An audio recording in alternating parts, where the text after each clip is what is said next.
Voilà bande d'égoïstes, à cause de vos visionnages, cette vidéo, elle va polluer la planète. Vous êtes fiers de vous? Vous me direz que j'avais qu'à pas tourner cette vidéo. Et vous aurez raison. Mais on va s'excuser mutuellement, pour une fois que je peux faire des vues, on va mettre la pollution numérique de cette vidéo entre parenthèses.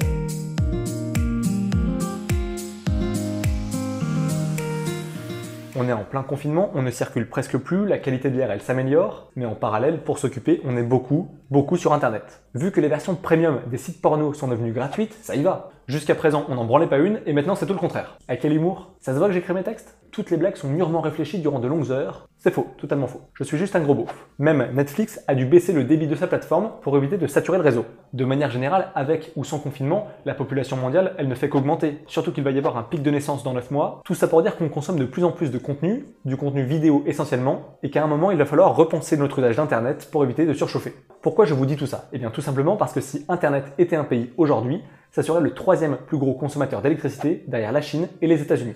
Internet émet 4% des gaz à effet de serre de la planète. C'est plus que les avions de ligne, et ces chiffres avec la tendance actuelle, ils ne vont faire qu'augmenter. En termes d'équivalence, pour que vous compreniez bien, une recherche Google, c'est une ampoule allumée pendant 1 heure. En 1 heure, c'est pas moins de 15 centrales nucléaires qui vont devoir produire l'énergie dont on a besoin pour les 10 milliards de mails qu'on s'échange en l'espace de seulement 60 minutes. 15 centrales nucléaires pour nos mails. Envoyer un mail, c'est rejeter 10 grammes de CO2 dans l'air, c'est ce qu'un arbre va absorber en une journée. Pour gérer ces quantités astronomiques de données, on a ce qu'on appelle les data centers.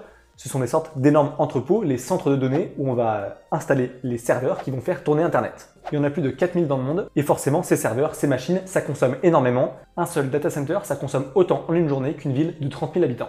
Pour alimenter tout ça, il faut donc de l'électricité, essentiellement qui vient du nucléaire. De plus en plus, on va se tourner vers le renouvelable, et notamment le solaire. Mais on a encore, notamment aux États-Unis, des centrales à charbon qui produisent de l'électricité. Donc ce qu'on appelle des énergies fossiles qui vont alimenter Internet. En France, en 2015, tous nos centres de données consommaient plus en électricité que la ville de Lyon. D'un point de vue écologique, pour refroidir les serveurs qui tournent H24, certains géants du net sont allés installer leurs entrepôts dans des pays nordiques. Comme ça, les températures naturellement basses vont faire retomber petit à petit la chaleur qui est émise par les serveurs qui tournent. Mais bon, indirectement, ça va aussi faire réchauffer l'air. Greenpeace a créé le site Click Clean qui permet de voir les entreprises du web qui sont les plus polluantes. On a Twitter comme mauvais élève, Netflix et Amazon ne sont pas top non plus, au contraire de Facebook qui est parmi les premiers de la classe et qui utiliserait 67% d'énergie propre. Comme quoi on peut ne pas respecter ta vie privée et pourtant ne pas polluer. Le bilan de l'entreprise YouTube n'est pas mal non plus, pourtant c'est le streaming vidéo qui parmi toutes les activités possibles sur internet va polluer le plus. Le visionnage de contenu sur YouTube, c'est 11,3 millions de tonnes de CO2 par an. C'est ce qu'une ville comme Glasgow ou Francfort va également émettre en l'espace d'1 an. Si on rajoute Amazon Prime, Netflix, ça va faire exploser le trafic. La vidéo à la demande sur les plateformes, c'est plus de 100 millions de tonnes de CO2 par an, devant le porno et c'est 82 millions de tonnes.